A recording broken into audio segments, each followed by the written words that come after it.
Pranam to my wonderful children. My name is Komal, your English teacher, and here I am again with another video.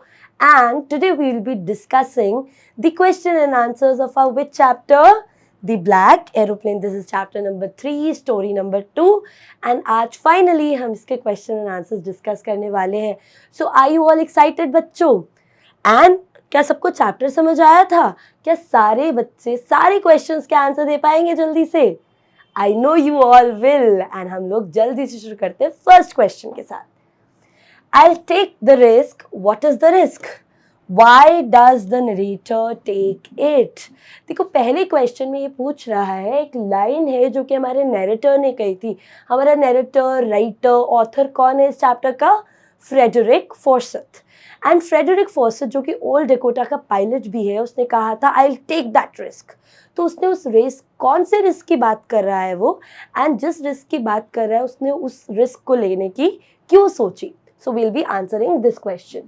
Now the risk is flying the old Dakota airplane straight into the storm. तो risk क्या था? जो बड़ा सा black cloudy storm उसके सामने आया था, उसने अपने प्लेन को उड़ाना. Piercing through the storm was the risk that he was talking about. It was because the author wanted to get home to spend holidays with his family. और उसका सिर्फ एकमात्र रीज़न जो था वो था कि ऑथर को अपनी फैमिली के साथ अपनी हॉलीडे स्पेंड करनी थी. He wanted to have a good time with his family because after a long period of time, finally हमारे ऑथर को छुट्टियां मिली थी और वो छुट्टियां अपनी फैमिली के साथ स्पेंड करना चाहता था.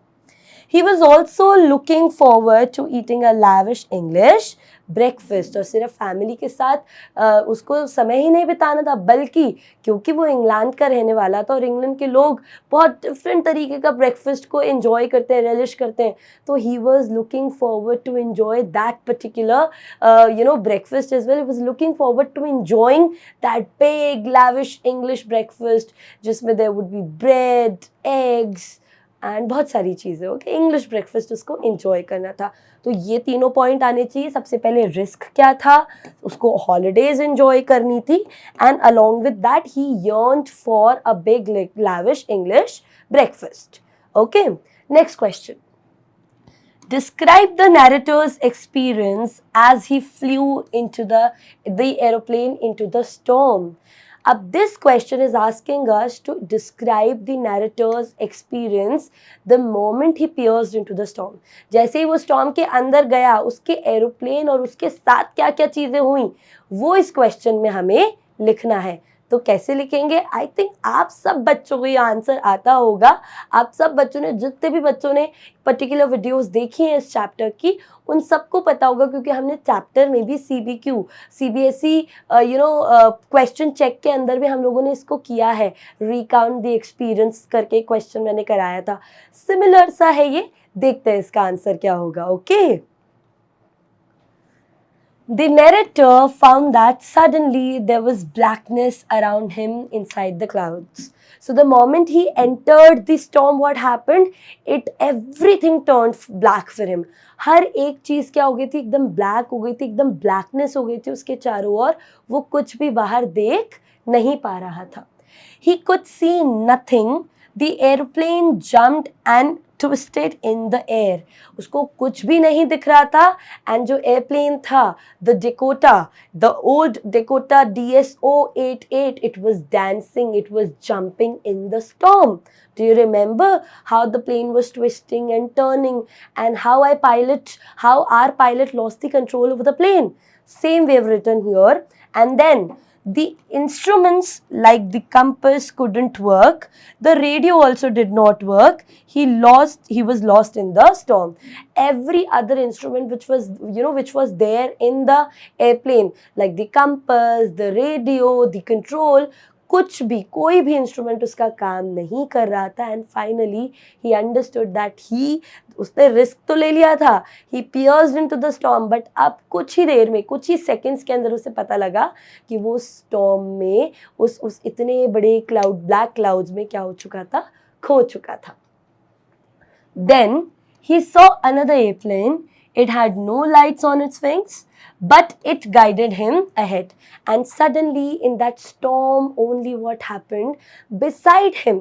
Look, our old Dakota's pilot wasn't able to see anything outside. उसको बाहर इतना कुछ दिख नहीं रहा था, but somehow, because he believed in self, somehow he knew that he has good enough experience of handling these things. उससे बहुत एक्सपीरियंस था ऐसी चीज़ों को हैंडल करने का, बहुत सालों से प्लेन उड़ा रहा था, तो उसने खुद पे विश्वास रखा और जब थोड़ा सा बाहर की तरफ देखने की कोशिश की, कंसंट्रेट करने की कोशिश की, तो उससे एक ब्लैक एरोप्लेन दिखा, एक सिलुएट सा दिखा, परछाई सी दिखी ब्लैक एरोप्लेन की।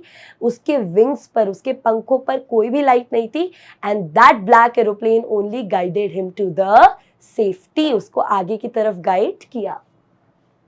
Then it disappeared when the author was safe. The black clouds were behind him as he was out of them. He was now safe. So that particular airplane, the black airplane, it guided the old Dakota's pilot to the safety. And when it landed, जैसे हमारा old Dakota land हुआ, जब उसने ढूंढने की कोशिश की तो ब्लैक एरोप्लेन वहां नहीं था, वो एकदम से डिसअपियर हो गया था। बट स्टॉर्म के बाहर आते हुए, फ्यूल कम होते हुए भी फाइनली हमारा ओल्ड डकोटा का पायलट क्या था, सेफ था, with the help of black aeroplane. Very good children. चलो नेक्स्ट क्वेश्चन देखते हैं क्या है। Why does the narrator say I landed and was not sorry to walk away from the old Dakota? हमारा जो जैसे ही प्लेन लैंड होता है, ओल्ड डेकोटा लैंड होता है सेफली, और वो जैसे ही सेफली लैंड होता है तो उससे बाहर निकल के पायलट एकदम उससे दूर भागता है, और वो दूर भागने के बाद बोलता है आई वॉज नॉट सॉरी, कि मेरे को बिल्कुल भी बुरा नहीं लग रहा है, मुझे बिल्कुल भी अपोलोजेटिक फील नहीं हो रहा कि मैं अपने प्लेन से, बिलवड प्लेन से दूर भाग गया।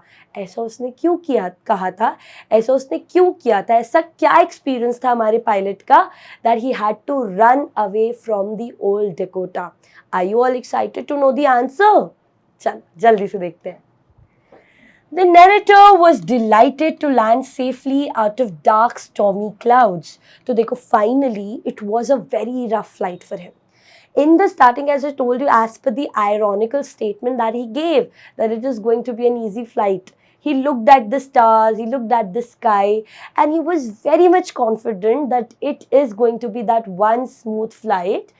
But then, what happened? He came across, or he experienced most menacing flight of his life.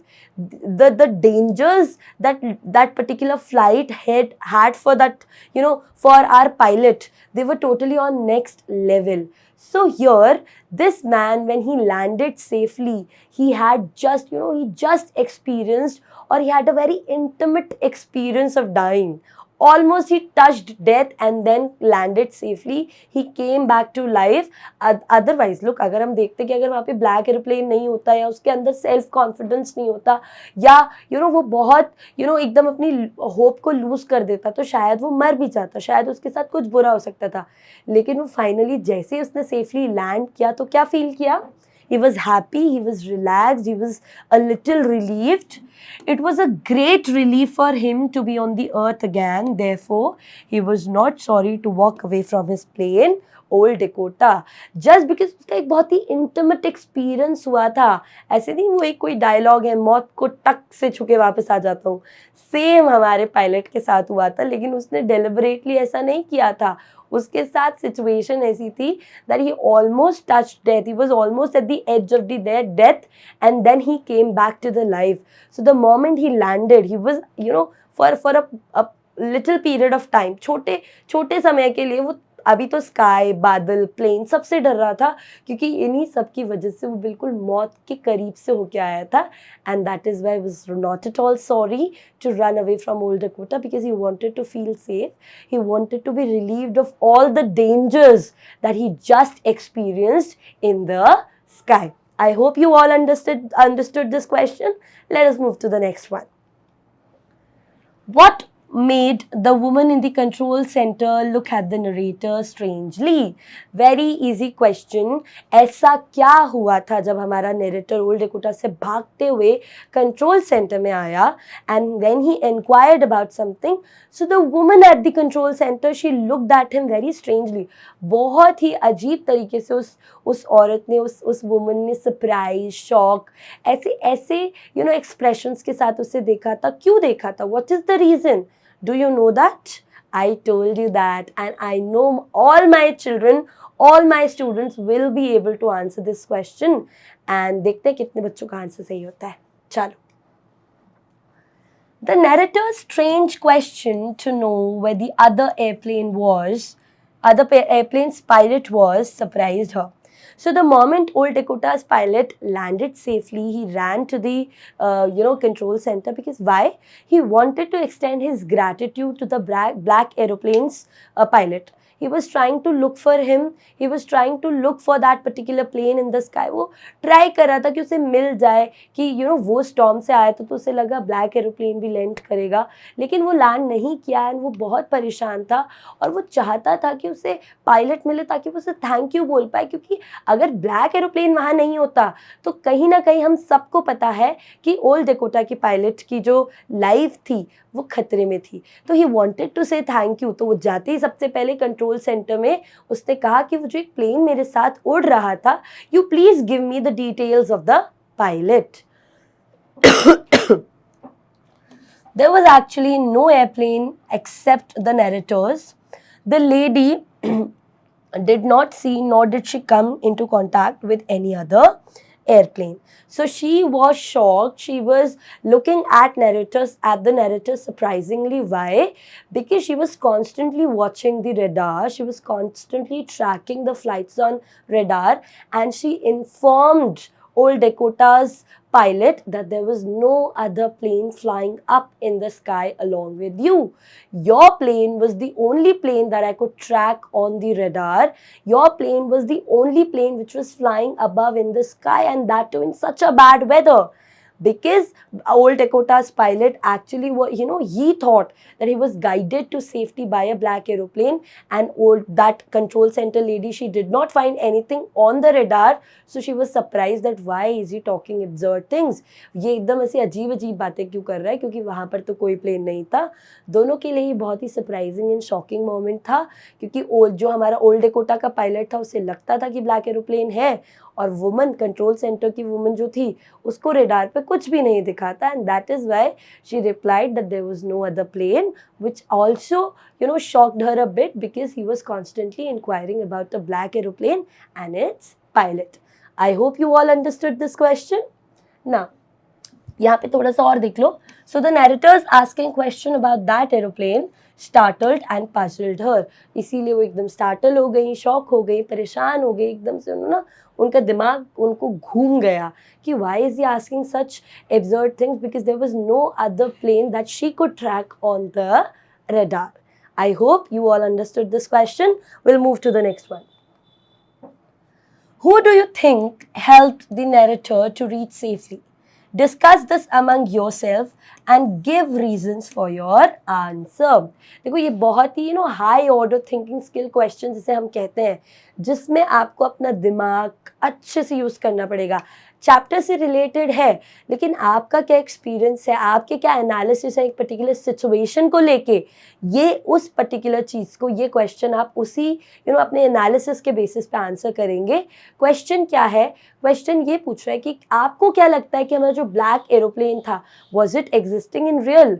और अगर वो रियल में एग्जिस्ट नहीं करता है तो ओल्ड डेकोटा के पायलट की मदद किसने की थी? So you have to answer that.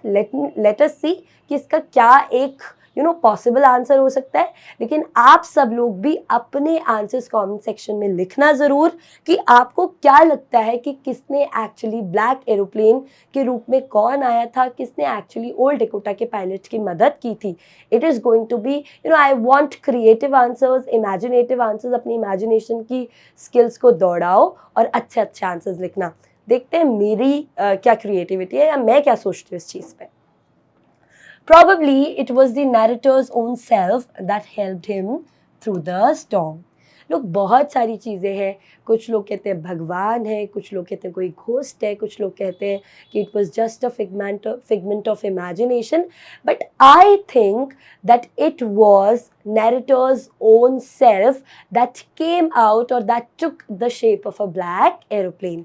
जब हम बहुत कॉन्फिडेंट होते हैं तो कहीं ना कहीं हम अपने आप को गाइड करते हैं, एंड somehow हमारा जो ओल्ड डेकोटा का पायलट है, he could also guide himself in the form of black aeroplane. इनके जो ब्लैक एरोप्लेन था वो उसको खुद की ही शैडो में दिखा, वो उसी का ही सेल्फ कॉन्फिडेंस था जिसने ब्लैक एरोप्लेन की इमेज ले ली थी. There was no other plane in the storm as the woman at the control center could see only his plane on the radar. हमें पता है कि storm में तो एक ही प्लेन था, और वो प्लेन किसका था? वो ओल्ड डेकोटा का पायलट का प्लेन था, ओल्ड डेकोटा था.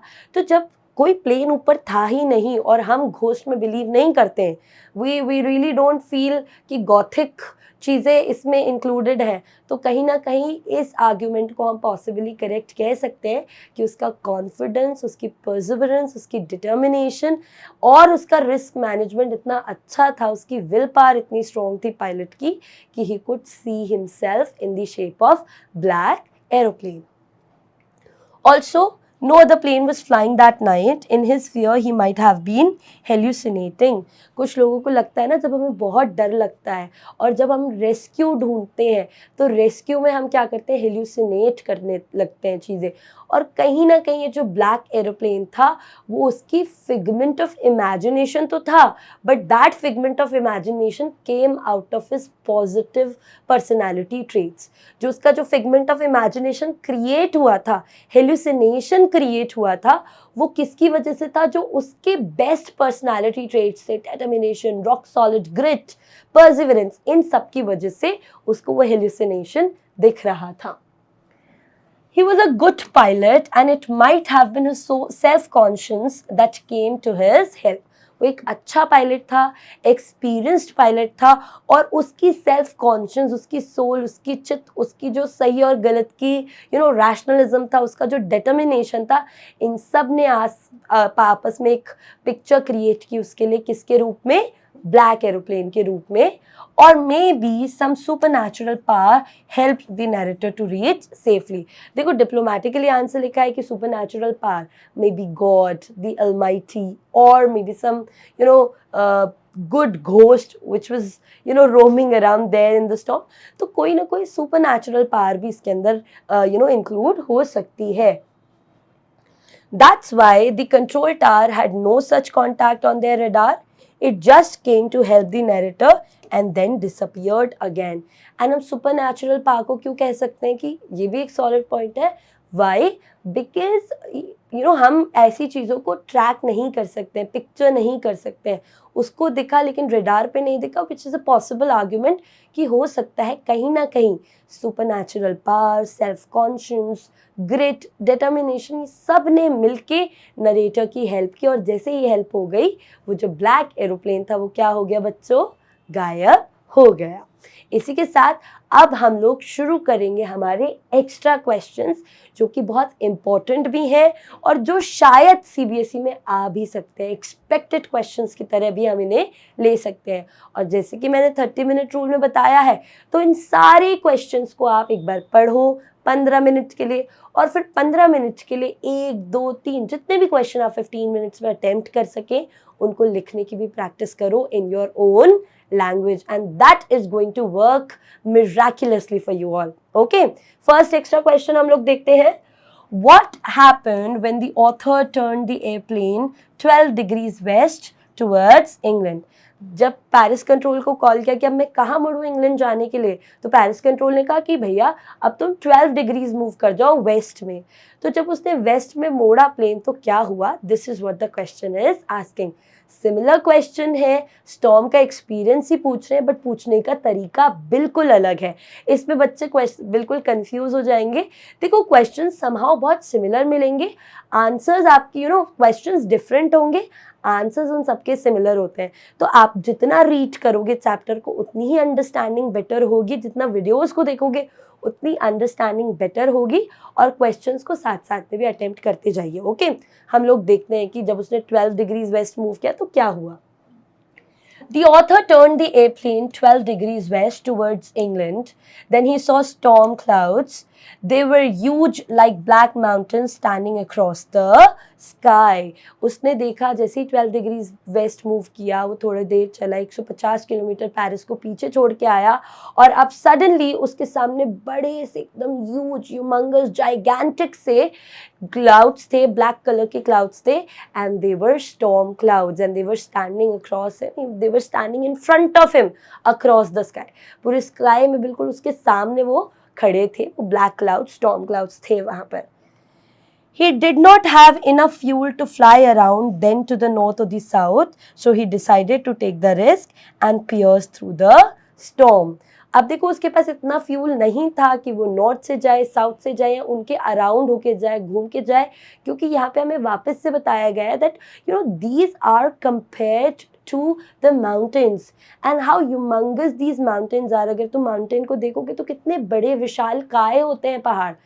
Similarly, why they are compared? Because black storm भी उतना ही उमंगस था, इतना ही बड़ा था, तो अगर कहीं भी किसी भी साइड से जाते तो बहुत एक्स्ट्रा फ्यूल लगता और हमारे ओल्ड डकोटा के पायलट के पास बिल्कुल भी फ्यूल एक्स्ट्रा नहीं था.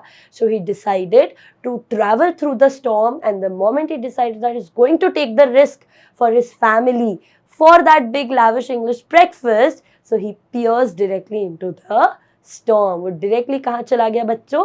स्टॉर्म में चला गया. आई होप ये क्वेश्चन समझ में आया होगा. अब हम नेक्स्ट क्वेश्चन देखते हैं. Why is the black airplane called strange? Very important. Similarly हम कह सकते हैं कि जो हमारा लास्ट क्वेश्चन अभी हमने थिंकिंग अबाउट द टेक्स्ट का किया था कि मिस्ट्री क्यों कहलाता है, तो सिमिलर सा क्वेश्चन है. आंसर लैंग्वेज में थोड़ा सा फर्क हो सकता है बट कंटेंट सिमिलर है, लेकिन क्वेश्चन पूछने का तरीका देखो फिर से बिल्कुल अलग हो गया. ठीक है, तो यू हैव टू रिमेंबर कि अगर चैप्टर एक बार हमने अच्छे से पढ़ लिया, एनालाइज करने की अगर हमने स्किल डेवलप कर दी, तो कोई भी क्वेश्चन बिल्कुल भी डिफिकल्ट नहीं रहेगा. अब देखते हैं हम ब्लैक एरोप्लेन को स्ट्रेंज क्यों कहा गया है. सबसे पहले सडन अपीयरेंस. कोई भी क्वेश्चन इंग्लिश में बेटा पॉइंट्स में नहीं लिखा जाता. यहाँ मैंने पॉइंट्स पे इसलिए डिवाइड किया है ताकि आपको की पॉइंट्स समझ में आए कि आपको आंसर के अंदर किन की पॉइंट्स को इंसर्ट करना है. जैसे सडन अपीयरेंस आना चाहिए, नो लाइट आना चाहिए, सडन डिसअपीयरेंस आना चाहिए. तो ये की पॉइंट्स है. जब आप अपना आंसर लिखेंगे तो make sure you are writing your answer in the paragraph, क्योंकि पॉइंट्स में लिखने में इंग्लिश में मार्क्स कटते हैं और एसएसटी में मार्क्स मिलते हैं. सो यही डिफरेंस है सब्जेक्ट का. पॉइंट्स में कोई भी आंसर नहीं होना चाहिए. पैराग्राफ में ज़रूर लिखिए. 3 नंबर से ऊपर कोई भी क्वेश्चन आपको मिलता है उसको पैराग्राफ में डिवाइड करके लिखिए, लेकिन आंसर्स को कभी भी पॉइंट्स में नहीं लिखेंगे. तो सबसे पहले हमारा एयरप्लेन क्यों स्ट्रेंज था? सडन अपीयरेंस, एकदम से अपीयर हो गया था. The black aeroplane wasn't there before and appeared out of nowhere in the dark storm clouds. पहले इतनी टाइम तक जब ओल्ड डकोटा प्लेन उड़ा रहा था और स्टॉर्म में भी जाके जब वो स्ट्रगल कर रहा था, उसे अपने आसपास कुछ नहीं दिख रहा था. बट सडनली एकदम से आउट ऑफ नोवेयर हमारे ओल्ड डकोटा के पायलट को दिखा कि एक प्लेन उसके बिल्कुल बिसाइड में फ्लाई कर रहा है, उड़ रहा है. तो इट केम आउट, जैसे कॉन्जर अप करते हैं ना हम, आब्रा कडाब्रा करके कोई भी चीज़ को एकदम से प्रोड्यूस कर देते हैं, प्रकट कर देते हैं, वैसे ही वो प्रकट ही हुआ था, प्रोट्रूड ही हुआ था स्काई में से. And that is Y the first point कि एकदम उसकी जो सडन अपीयरेंस थी, एकदम से जो वो प्लॉट पे आया था, उसकी वजह से हम क्या कह सकते हैं कि वो एक स्ट्रेंज एयरप्लेन था. Then it had no light. सोचो, रेगुलर प्लेन्स विदाउट लाइट्स के नहीं उड़ा सकते, विंग्स पर लाइट्स होना मैंडेटरी है. बट इस पर्टिकुलर ब्लैक एरोप्लेन के विंग्स पर कोई भी लाइट नहीं थी. एंड देन ऑल्सो इस एयरप्लेन को क्या पता था? रास्ता पता था. वो जिस तरफ भी उड़ा रहा था उसे रास्ता समझ आ रहा था. तो it is also something very strange. Okay, unlike regular planes, it had no lights on its wings, making it even more unusual. Wings के ऊपर लाइट नहीं होने की वजह से और भी ज़्यादा unusual था, और भी ज़्यादा strange लग रहा था. Mysterious guide. It flew ahead of the narrator's plane, seemingly guiding it through the dangerous storm. As I told you, कि कोई एयरप्लेन अगर मूव कर भी रहा है तो स्टॉर्म है, दोनों ही स्ट्रगल कर रहे हैं, but the pilot took the initiative to wave at the pilot of old Dakota and asked him to follow him. फिर प्लेन ऊपर जाके उसके सामने भी लगा और without any lights on its wings उसने उसको पूरे स्टॉर्म में गाइड किया, पूरे स्टॉर्म से बाहर निकाला, which is somehow adding to the strangeness of this black aeroplane. Unexplained disappearance, जैसे वो एकदम से अपीयर हुआ था वैसे ही जैसे ओल्ड डकोटा के पायलट ने लैंड किया और उसने पीछे मुड़ के देखा, hardly it must have taken him around 5 to 10 minutes और 3 to 4 minutes प्रॉब्ली। तो कहीं ना कहीं प्लेन वहीं आसपास दिखना चाहिए था उसको, या प्लेन को भी लैंड करना चाहिए था ब्लैक एरोप्लेन को। और जब वो लैंड कर रहा था तो भी उसने समहाउ मैनेज करके बैक साइड देखने की कोशिश की, but he couldn't find the black aeroplane at all. जैसे ही वो एकदम से मिराक्युलसली अपीयर हुआ था वैसे ही स्ट्रेंजनेस के साथ वो वैनिश भी हो गया था, एकदम गायब हो गया था। Last, unidentified, the narrator never found out who was flying the black aeroplane, and one big thing that उसकी existence अभी तक questioning है भाई, questionable थी अभी तक, क्योंकि जैसे ही वो रेडार वाली लेडी के पास जाता है, वुमन के पास जाता है, he asked the question, do you know where did that particular black aeroplane go and who was the pilot of that particular airplane? And then she didn't have any idea about the aeroplane that old Dakota's pilot was talking about, and that is why we can call it an unidentified plane. बहुत ही unidentified था, किसको पता नहीं था कौन वो plane उड़ा रहा था, वो किसका प्लेन था। और आज से पहले किसी को भी पूरी फ्लाइंग इंडस्ट्री में किसी ने भी उस ब्लैक एरोप्लेन के बारे में सुना नहीं था। And this unidentified element was it is also actually adding to the strangeness of the black airplane। देखो जल्दी से सम अप करेंगे हम। सडन एकदम से अपीयर हो गया था, कोई लाइट्स नहीं थी, बहुत मिस्टीरियसली उसने गाइड किया था, उसके पास खुद के पास लाइट्स नहीं थी, लेकिन समहाउ उसने गाइड किया। और उसे ये भी पता था, देखो जैसे ही फ्यूल खत्म होने वाला था फिर उसने लैंडिंग का रास्ता भी दिखा दिया, which is somehow a little बड़ा सा ही एकदम मैजिकल और मिराक्युलस सा मोमेंट था ये, कि ब्लैक एरोप्लेन को पता लग गया था।